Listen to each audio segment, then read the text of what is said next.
Hi, welcome back everybody. This is 0955 and we're now going to work with geometry. Um, there's formulas that I need you to know, formulas that you may not necessarily need to know. So I know I'll say it in class, but just to recap, in that first table, you need to know the first three. So you need to know the formulas for the square, the rectangle, and the triangle. I don't need you to know the trapezoid. Then for the circles, you should know the area and circumference formula. And then for volume, you should know the first three. So you should know the cube, the rectangular solid, and the circular cylinder. And then the two triangle issues below, you should also know those. So you should have that information memorized, okay? So again, it's the rectangle, table 2.3, you need the square, rectangle, triangle, and then you need both the area and circumference for a circle. And then in 2.5, you need the cube, the rectangular solid, and the cylinder. And then you need to know the measure of the sum of the angles of a triangle is 180. And then you need to know the complement and the supplement issue. Okay?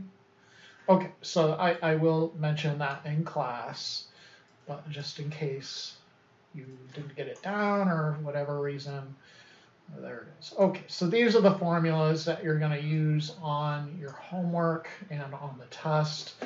For your homework, you can kind of write all the formulas out and have them for reference. That's what I did. I just made a Word Microsoft Word formula sheet from the book, the ebook. And what I do is use the snipping tool, which you just go to your search bar there and type in snip. And you get this tool and basically hit new on there. And then it'll take a picture of anything you want. And then you can save it as a picture and you have it in your computer. If you're wondering how I do that, that's how I do it. Okay. Anyways, let's dive into the homework and see what you're up against. There's going to be issues with units that we have to worry about. So for measured distances, like your distance to work, those are called linear. So it's like 6 meters. For area, the units are squared, so it'd be like 6 meters squared. And then for volume, the units are cubed, like 6 meters cubed. Okay, so we'll start easy. We want to find the perimeter and area of the given rectangle. So this is problem 1. Give us a little picture here, 6 meters and 4 meters. So the perimeter formula, perimeter is 2L plus 2W. And so in our case, the perimeter will be 2 times 6 plus 2 times 4. Should be 12 plus 8, should be 20. So it's just a plug and chug issue. And then for perimeter, it's walking distance, like your distance to work. And linear units, so it's not squared or anything. It'll just be 20 meters. Okay. The area, though, is going to have squared units. And it's basically because when you find the area, you're multiplying 4 meters times 6 meters. Okay, so you'll have 24, and then meters times meters would give you meters squared, right? Meters squared is basically just meters times meters. So it's like 4 meters times 6 meters, so you get 4 times 6, 24, and then meters times meters gives you meters. Okay, so let's write that in. And meters squared.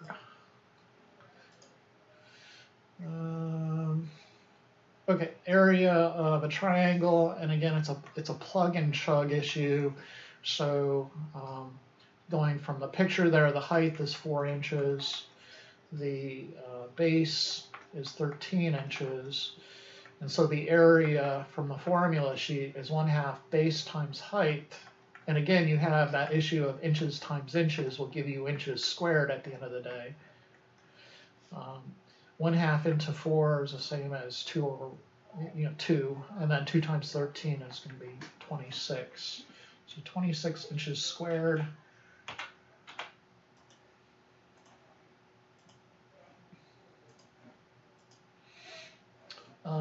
then we get to our trapezoid formula. So this is one of the ones I don't need you to have memorized. But I guess the base, we'll call it, is 20 meters. The top of the thing, I just call that A, I guess, is 10 meters. And then the height is 6 meters. And our formula for area, I believe, is 1/2 times the height times the base plus the top, right? Or A plus B. So in our case, the area will be 1/2 times the height, which is 6, times A plus B, so that would be 10 plus 20. I could multiply 1/2 times 6, I get 3. The 10 plus 20 is 30, so it would be 3 times 30. And you have units squared because it's area, so it would be 90 meters squared.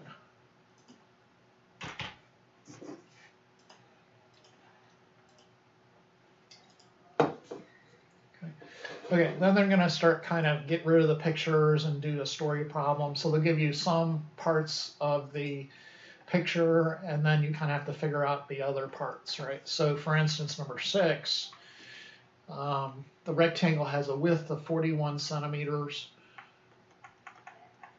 and then a perimeter of 180 centimeters, and they want you to figure out what the heck the length is. Okay. So one thing you could do to help yourself is to just draw a picture. The width is 41,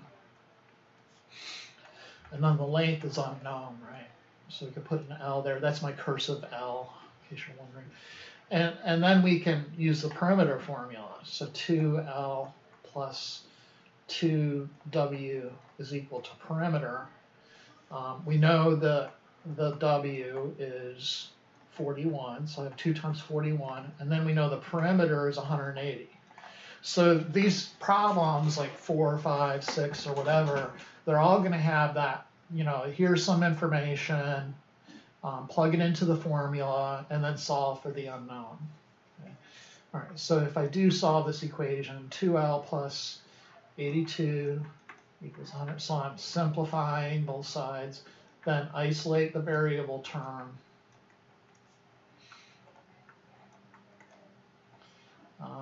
180 minus 80 is 100, and then minus 2 more is 98.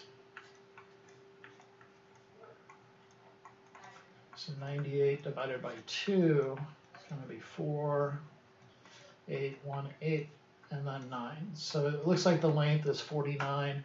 The units for length, because it's a walking distance, it's just going to be linear. In other words, in this case, centimeters.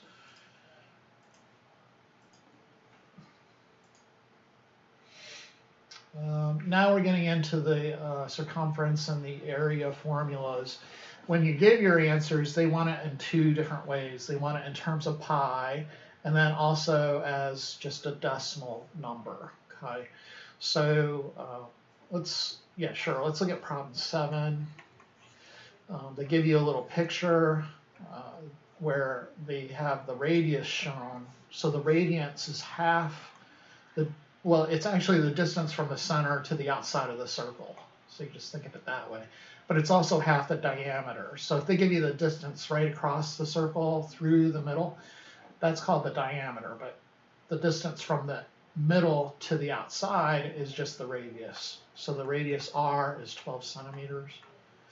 Okay, so first they want you to find the circumference in terms of pi. So the circumference formula, which I want you memorized, is 2 pi r. Okay, so it's plug and chug. I'm going to plug the 12 in for r. Circumference is a walking distance. It's just the walking distance around the edge of the circle. So the units are just going to be centimeters. Anyways, you multiply the 2 and the 12, you get 24. Do not multiply the pi first. Okay, so it's just 24 times pi. You don't multiply times 3.14 or whatever. Okay, so that's your first answer for circumference. And then they want you to go to your calculator and get an approximation. Okay, so the first answer, circumference, is 24 pi centimeters. And then they want you to get a decimal approximation to the nearest tenth. Okay, so 1 decimal. So you go 24 on your calculator times, and then you hit the pi button.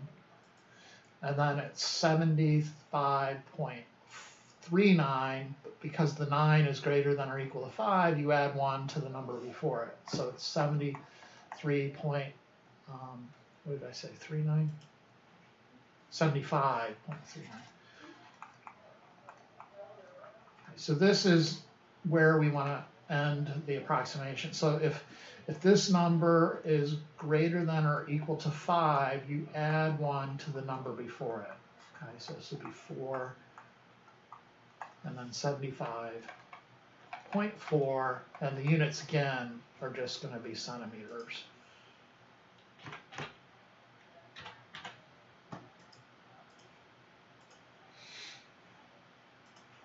Okay. Okay, secondly, then they want area. So the area formula is pi r squared. You should have that memorized. And then we're going to plug and chug. So again, plugging in 12 for r, and 12 squared is 144. And you just leave it like this. This is a fine answer, 144 pi. Math people will know what you're talking about. But then the units, because it's area, are going to be squared. Okay. So it's going to be 144 pi. You could just type in pi, and it'll automatically put the symbol there. And then it's centimeters squared. Okay. And then you're going to go to your calculator to get, again, a 1 decimal approximation. So 144 times pi is going to equal, so I go to my calculator,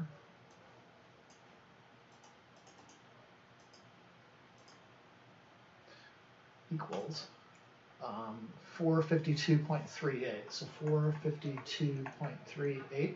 Again, this number is greater than or equal to 5, so you add 1 to the number before it, and you get 452.4 centimeters.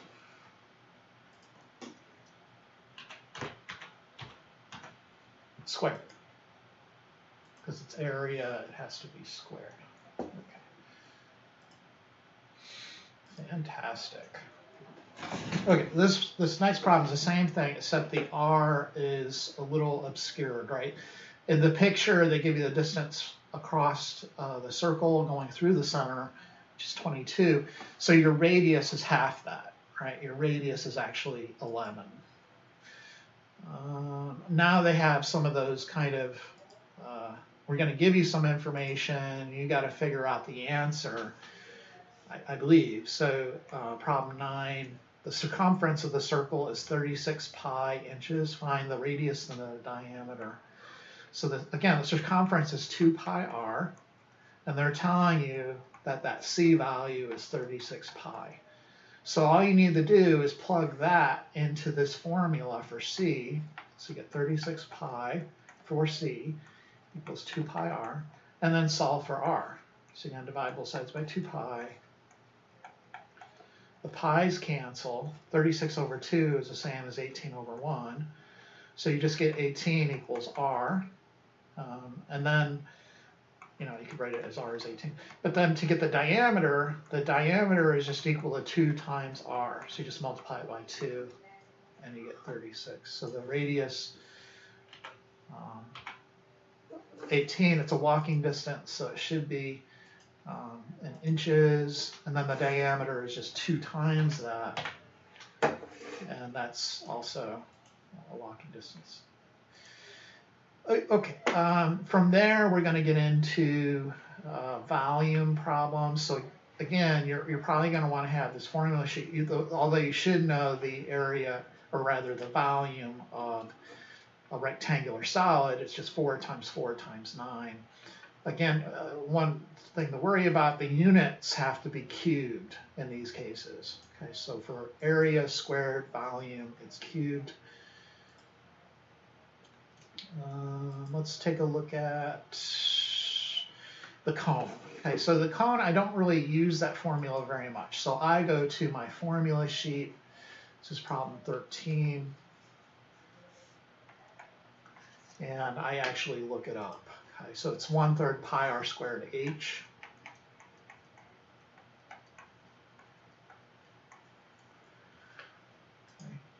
And looking at the picture, maybe it's not clear what the r is. Okay, so here's our picture, me trying to draw as best as I can. The 8 is the height. Okay, so I hope you can appreciate the fact that that distance here, 8, is the distance from the bottom of the cone to the top of the cone. Okay, so h is equal to 8. Then for the radius, it might not be clear, but if you look at the bottom of the cone, that's actually a circle, right? So you're going to get your radius information from that circle. So if I took that base of that cone and laid it flat like this, the radius would be this distance right here. And in the picture, you can kind of see where that is. That's this length, the 3 feet they have written on the picture. So if you kind of dissect the picture like that, you could see, all right, the R value must be 3. And then I go on plug and chug. The V is 1/3 times pi times 3 squared times 8. We have 1/3 times pi times 9 times 8. 1/3 times 9 is 3. And then 3 times 8 is 24. So we have 24 pi, and the units are feet, so this must be feet cubed. So first they want it, again, in terms of pi, so you go 24 pi units cubed because it's volume. And then rounded to the nearest whole number. So for this, you go to your calculator.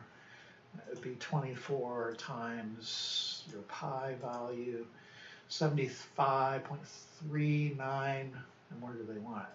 The nearest whole number. So if you have 75.3,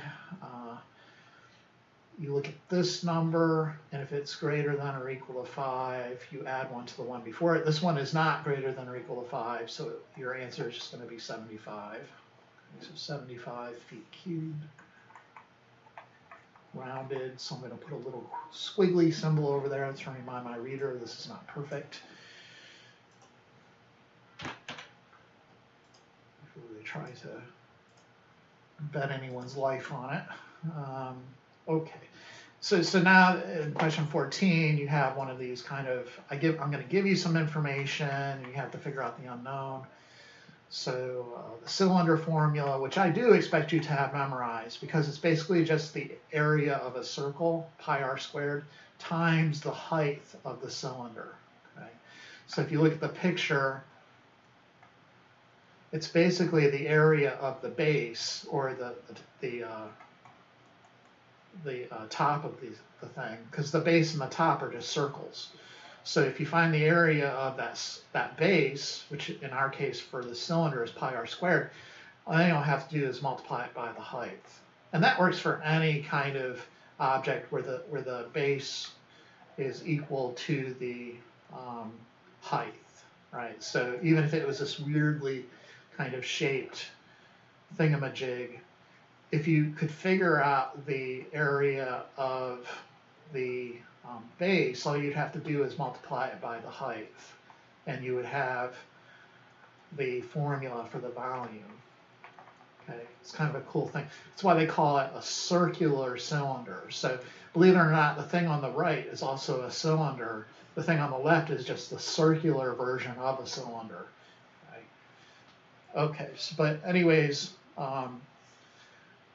in this problem, they're saying that the volume of a circular cylinder can be expressed as a formula in terms of radius and height. Solve the formula for h. Well, okay, so in this one, they're not even giving you information. All they want you to do is take that formula and solve it for h. Okay. In other words, isolate h by dividing both sides. So if I divide both sides by pi r squared, I would get v all over pi r squared equals h. And then if you flip-flop, you should have the answer they want. Again, be careful that you're case sensitive. So in this case, it's going to be capital V and then slash, oops, I have it twice, slash PI and then R caret 2. Okay. So this one is kind of strange. They want you to compare what happens when you mess around with one of the lengths of a cylinder. Okay, so in this problem, they want you to compare the volumes of a cylinder with radius 3 and height 8, and then the same cylinder, but the radius is doubled. Okay, so what? You have a radius, a circular cylinder, okay, where the radius of the base or the top is first 3 feet. And of course, the height of the cylinder is given as 8 feet. They want you to look at the volume of this thing and compare it to the volume of a cylinder with the same height, but with double radius. Okay, so this cylinder then is going to be the same height, but it'll have a bigger base. Okay, so it says the radius is doubled, so now the radius is 6 feet. The height stays at 8. They want to know how many times bigger is the volume of the other cylinder. Okay, so you can find the volumes of each cylinder just using the formula. So it'd be pi r squared h. So pi, the r value here is 3 squared times 8. That's going to be pi times 9 times 8, which is 72 pi. And then for this other guy, it's going to be pi times 6 squared times 8, which will be pi times 36 times 8. And then you're going to go 36 times 8. 8 4, 24, it's apparently 288. Okay. So to say the question, how many times greater is the volume of the larger cylinder? They're just asking, what do you multiply 72 by in order to get 288? Okay. So you could just divide both sides to figure this out. All right, the pi's will be canceled, and then 288 divided by 72 is 4. So it's kind of weird. If you double the radius, it actually will increase the volume by a factor of 4. Okay? So it's kind of a weird phenomena that is occurring. So the bigger cylinder now, it's bigger by a factor of 4.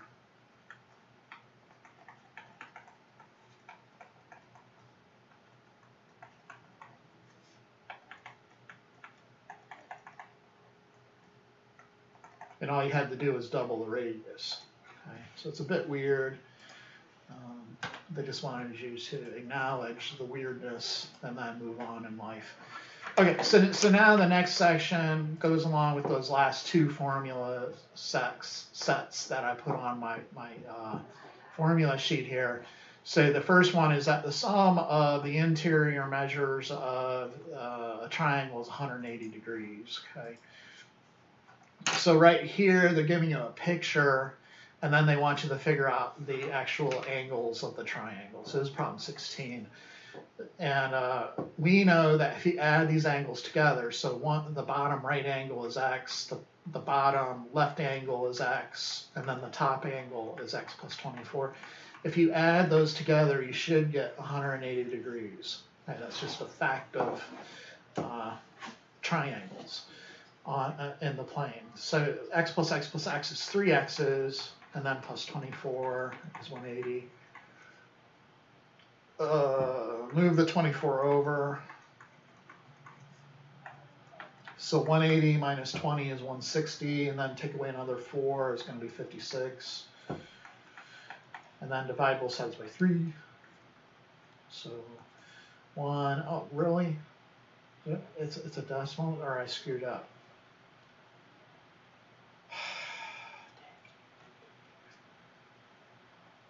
So 180 minus 20 is 160. Oh, it's 156. Sorry, there we go. It's still not going to work. No, that works. Okay, so 3 into 15 goes 5 times, and then 2. Okay, sorry about that. So the bottom, if you take, again, taking like the picture, the bottom angles are both x. So the bottom right is 52, and they want units or degrees here. The bottom left in degrees is also 52, and then the top the top angle, you could back substitute into this formula x plus 24, right? That top angle is x plus 24. So you just take the x value 52 and add it to the 24, and you get 5, 6, 7, and then 4, 5, 6, 76 degrees. You just pop those into the answer. What happened? No problem on 16. Okay, so very good. On 17 supposedly now. I don't know where the heck the thing is gone. Okay. Maybe my pop-ups are disabled or something. I don't know. Sometimes. Oh, okay, so great. Same kind of problem here, just a little more complicated. Just add them up to equal 180. Here, it's the same problem, but I believe they're not giving you the picture, right? So problem 18, you have a triangle. We'll just call one of the angles x, and it says one angle of a triangle is 3 times as large as another. So if one is x, then another one must be 3x. The measure of the third angle is 70 more than that of the smaller angle. So the smaller angle has to be x, because the other angle is 3 times it. And so the other angle must be 70 more than the smallest. So it must be x, and then 70 more means to add 70 to it. And now you have your picture, and you use the fact that the angles add to 180 to form your equation. 3 for 5x plus 70 is 180, and then solve for x. That will give you the smallest angle, should be 110, divide both sides by 5, so that'll be 2, 2.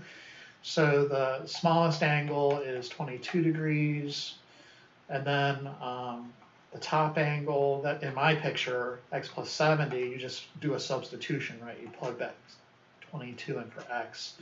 So you get 22 plus 70 is 92. And then the third angle is 3 times x. So again, you're doing a substitution for x. So it'd be 3 times 22 is 66. So the smallest angle is 22. The second largest is the 66. And then the total biggest is the 92er, not 92Q. Yay. All right. Complements and supplements. So if you're given an angle x, the complement is the difference between 90 and x. So if you're thinking about angles, right? So here's kind of just a straight line. Maybe you have some angle x. The complement of that angle is going to be the angle such that when I add it to x, you end up with a 90-degree angle. That box is 90 degrees, okay? And to get that other angle, this angle right here, all you got to do is take 90 and subtract away the given angle. Okay, so it's 90 minus x, and that angle there is the complement. Okay, so I wrote 90x, I'm at 90 minus x. Okay. So the measure of the complement of a 49 degrees angle is what? So all you got to do is plug and chug. They're saying that the angle given is 49 degrees. So to get the complement, you go 90 minus 49, which is like 41. Okay, so it's 41 degrees. Make sure the units are given already. You don't have to write those in. Okay, and then it's just more of the kind of same. The supplement then is 180 degrees. So if you have kind of your plane here, 180 degrees is all the way over like that. Okay, so 360 degrees is all the way around the circle. 180 degrees is just half a circle.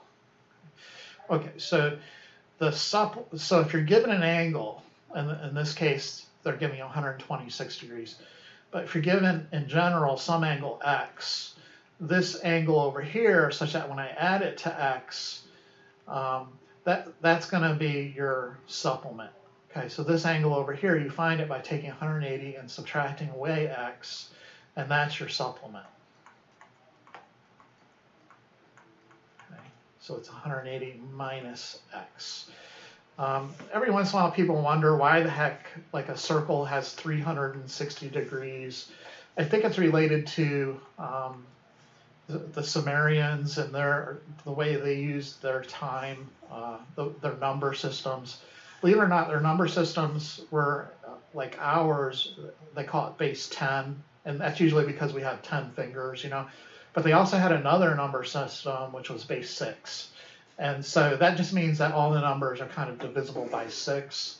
And if you think about the units on a circle, like 360, that number is divisible by 6. 360 is divisible by 6. And it's also related to the number of hours in a day, like 24 is divisible by 6.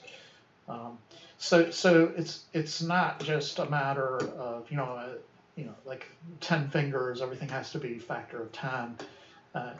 The Sumerians used base 6. So I think that's where it comes from. So, mystery solved there. But anyways, back to reality, we have finding the supplement of 126 degree angle. So x is given this time as 126 degrees. To find the supplement, you go 180 and subtract away the 126, right? So 100, that would be 50 plus another 4. I believe it's 54 degrees.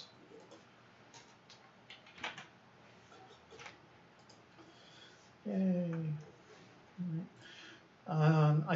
Somewhere in here they're going to, so 90 is just 90. Okay, so somewhere in here they're going to start throwing in some story problems based off of these ideas. So number 23 is like that. The angle's measure is 56 degrees more than that of its complement. So the angle's measure, x, we'll call it, means equal, and then 56 more than the measure of its complement. And the complement angle is 90 minus the x. Okay? So again, it's the angle is 56 more than its complement. So let's just say the angle is x, means equals, 56 is 56, more than is plus, and then this part is the complement of the given angle, 90 minus x. Okay, so once you get that, you just solve the thing. So simplifying both sides first, I think it's 146, 96. And then add x to both sides. I want to add 2 for some reason. So 2x is 146. Divide both sides by 2. That looks like 73 degrees. 73 degrees. Okay. Here, so more of the same. This one is the supplement. I'll try this one. 25. The measure of an angle supplement. So the measure of an angle supplement, that's 100, the 180 minus, oh no, the pen's broke. I have to throw it out. Oh, there we go. Okay, so 180 minus x. That's the measure of the supplement.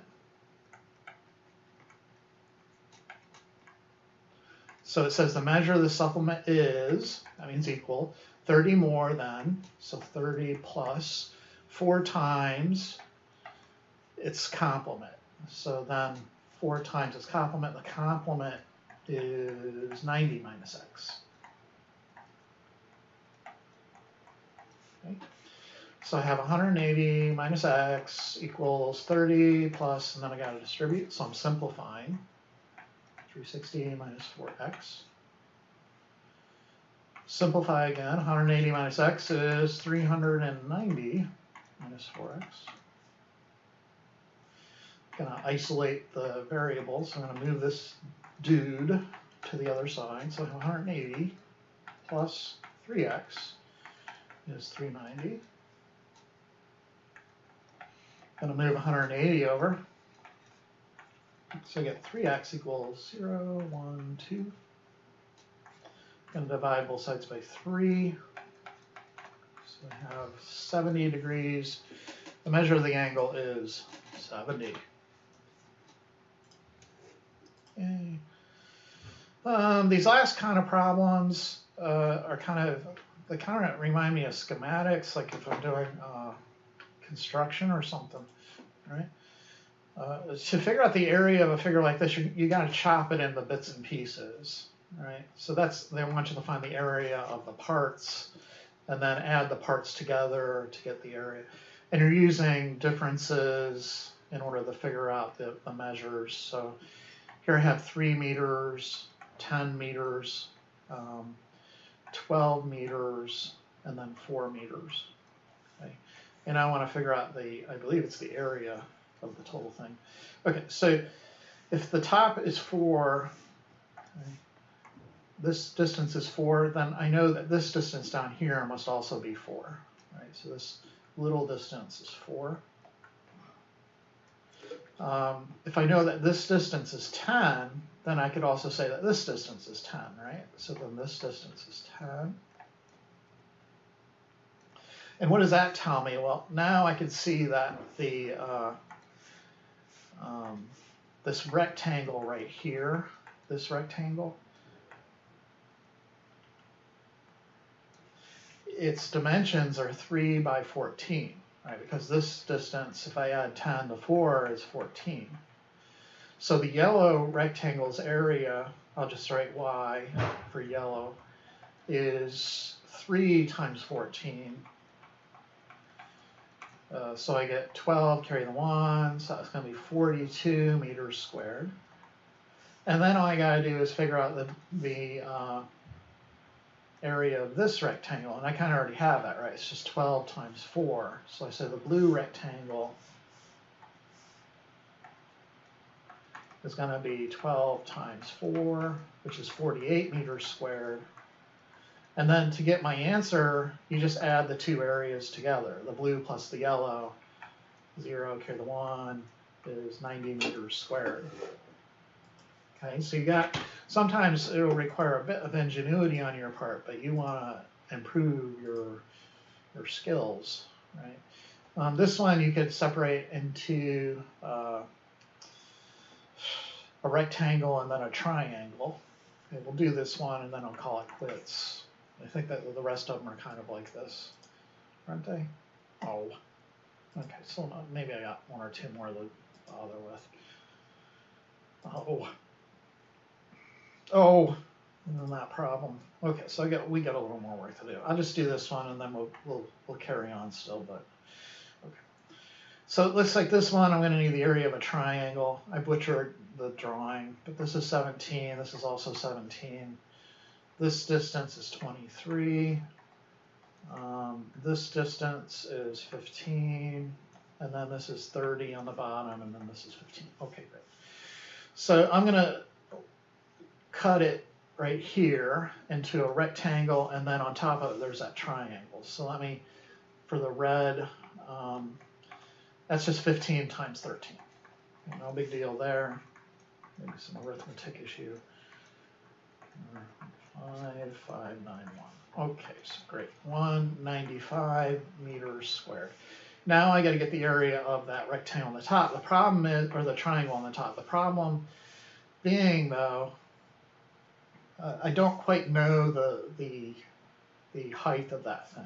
Okay, but you can figure it out by doing a difference. This distance here is the difference between that 23, right? This distance and the 15 distance, right? So if I subtracted those two yellow lines, this distance right here would be the result, right? If you have 23 and then you take away the 15, that purple distance is going to end up being the height of the triangle. Okay? So let's call that B for blue triangle. It'll be 1/2 base, which is 13, right? And we can tell that from the total bottom here, that distance is 13, so this distance must be 13. And then the height, again, we get that by subtracting, right? This is the 23, the top from the bottom of the building to the top of the building, minus the 15. Okay, so this would be 1/2 times 13 times 8, I believe. 1/2 goes in 8 4 times. 4 times 13. 2, 1 is 52. So this would be 52 meters squared. And then you just add them together. So 5, 6, 7, 9 plus 5 is 4. Carry the 1. So 247 meters squared. Should do it for us.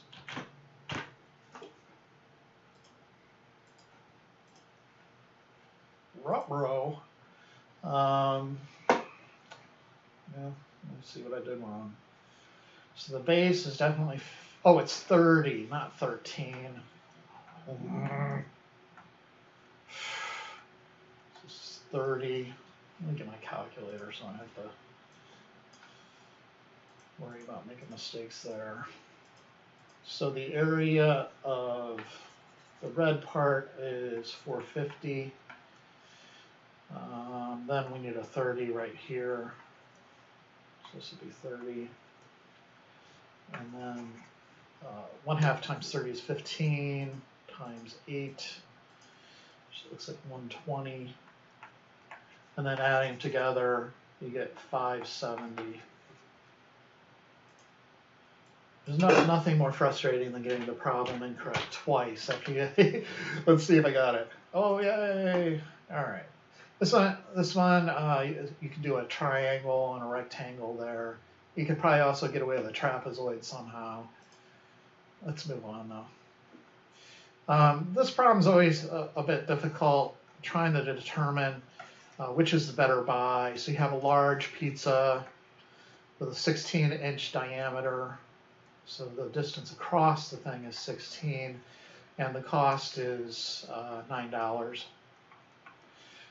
Then you have a medium pizza with an 8-inch diameter. So these are in inches. And this is worth 4 bones. Okie dokie. So which is the better buy? And what it comes down to is how much does it cost per square inch of the pizza? So to figure that out, you want kind of a number that represents the cost per square inch. Okay, so the units are going to be dollars all over inches squared. Right? And in our case, to get that, you know the top part. The top part is just, $9. The bottom part is the area of the pizza. Okay, so for the large, the first picture, the area of that pizza, if we have to kind of note that the diameter implies the radius is 8. It'll be pi r squared, right? So pi times r is 8, and then we got to square it, so that's going to be 9 all over 64 pi. And so the price in dollars per square inch is going to be 9 divided by, and I got to use parentheses on my calculator so it knows the entire denominator is inside or underneath the 9. And the output here is 0. So it's about $4.04 per square inch.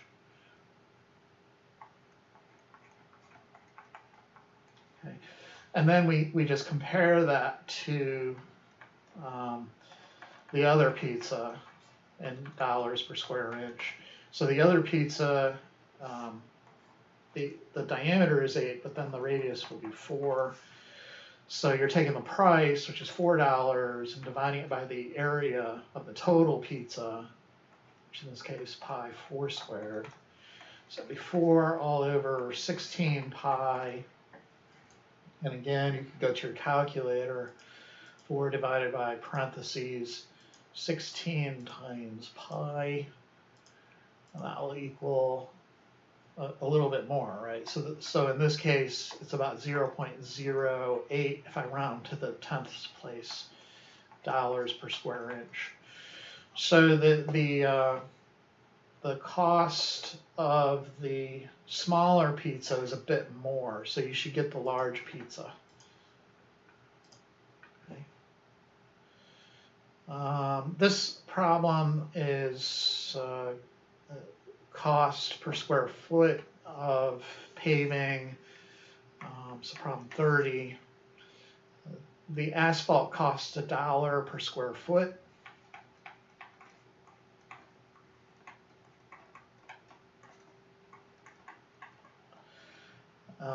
And basically they wanted the cost for all that pavement. So you need the area of it. And then you can multiply the area times the cost, and the foot squared units will cancel and you'll just be left with dollars. Okay, so the area, because it's in,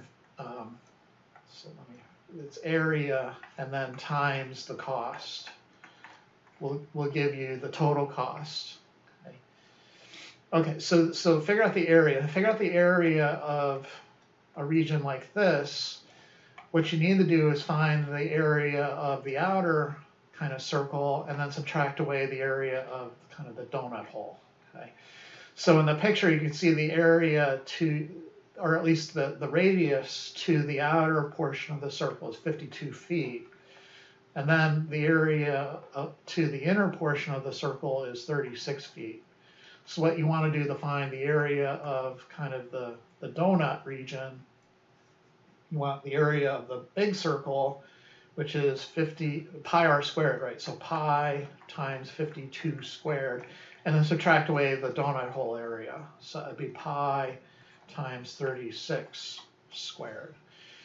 Okay, so we're going to get a calculator value for that. So I can factor out the pi and just have 52 squared minus 36 squared. So hopefully you note, if I redistributed the pi, I just get back to where I started. So that's perfectly legal. So I go 52 squared and then minus 36 squared equals 1408 pi. And the units there are feet squared. So I need to take that area, 1408 pi feet squared, and multiply it by the cost, which is $1 per foot squared. And I just wanted to write in the units. I usually don't write them in, but so you could see the foot squares will cancel and your answer will be in terms of dollars, which is what we want. Okay, so anyways, it will be 1408 pi, and getting a decimal approximation, that will be about $4,000, right? So I don't know how many units, but it's round to the nearest dollar, so 4,200, 4,000, and my pen just stopped working again.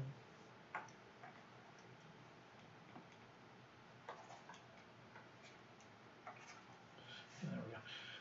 $4,423. So 4423. Okay. Right. So this guy, they're trying to figure out how much money does it cost to put some stripping around this window frame. So you need kind of the walking distance around that frame. So problem 31. Sometimes call this a Norman window. But to figure out the walking distance around it, they give you some information.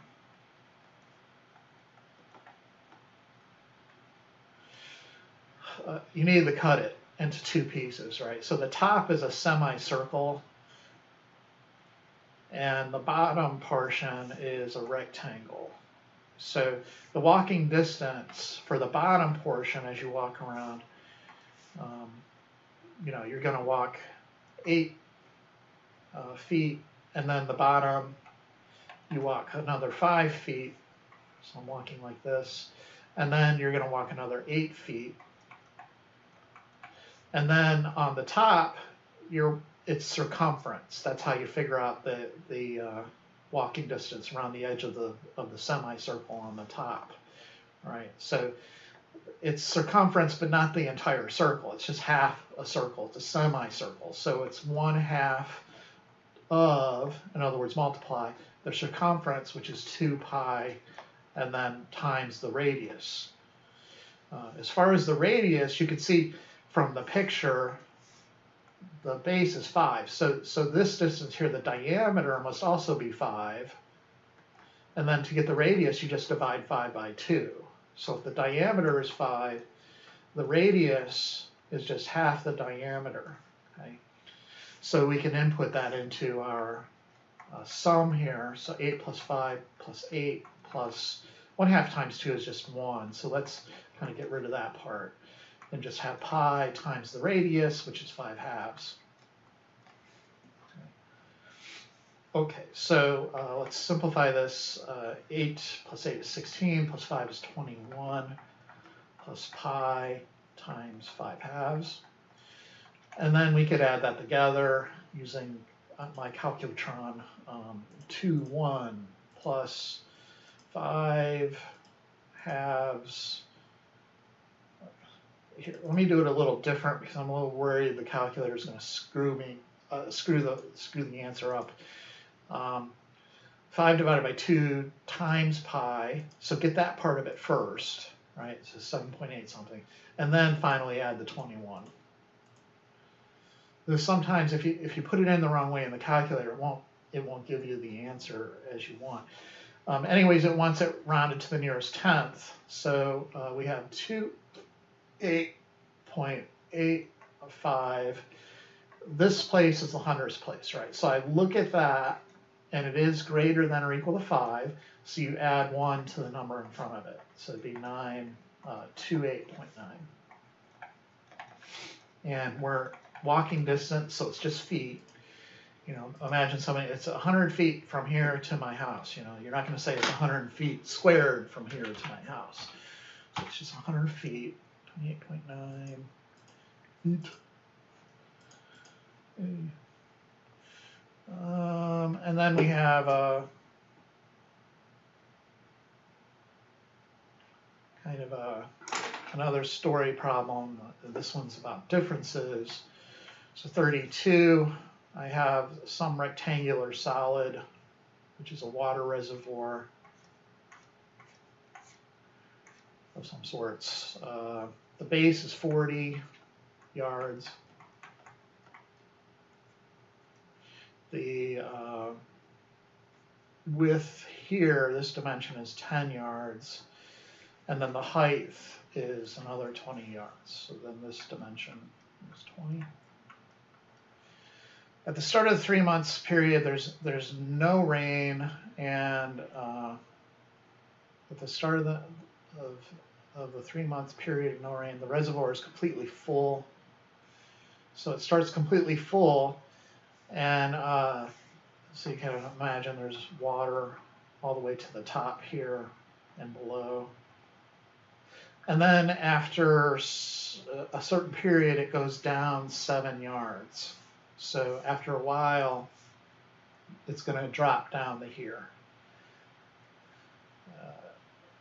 So then this height, there's 7 yards in there. How much water is used in the 3 months period? So what they're really kind of asking for is the difference between the volume when it's full and then the volume of just this kind of leftover amount after the 3 month period. Right? So the original volume is pretty easy to find. That's just going to be length times width times height. So 10 times 40 times 20, and then so we'll say V sub, I don't know, 1 for when it begins, and then V sub 2, the later volume is the red volume, and now that volume is 10 times 40 and then times 7, right? So what is this? It's 8,000 cubic yards, and then the other guy, let me get the calculator out because I don't trust myself anymore. 10 times 40 times 20 is 8,000. Oh, we got it. And then 10 times 40 times 7, 7 is 2,800 yards squared. So to find, what do they want again? How much water was used in the 3 month period? All you're doing is taking a difference, right, and figuring that out. So, so it's 5 plus an extra 200, so it looks like it's going to be 5,200 yards squared, or cubed, right? As we're talking volume. I'm so sorry. Talking volume there. 5,200, and then we're going for yards cubed. Checking the answer. This work. Okay, great. So hopefully that demystifies anything. If you're having trouble, you came in and I helped you a little. Try to do the problems on your own. All the problems are different for everybody. So I know that if you've got my problems are going to look a little different than yours because they try to put different numbers in there. It sometimes helps just have somebody do it for you, but ultimately, you're in the real world. You're not going to have people kind of doing it for you. So you want to get used to doing it on your own, within reason. So, anyways, as usual, I hope I helped, and I will see you next time.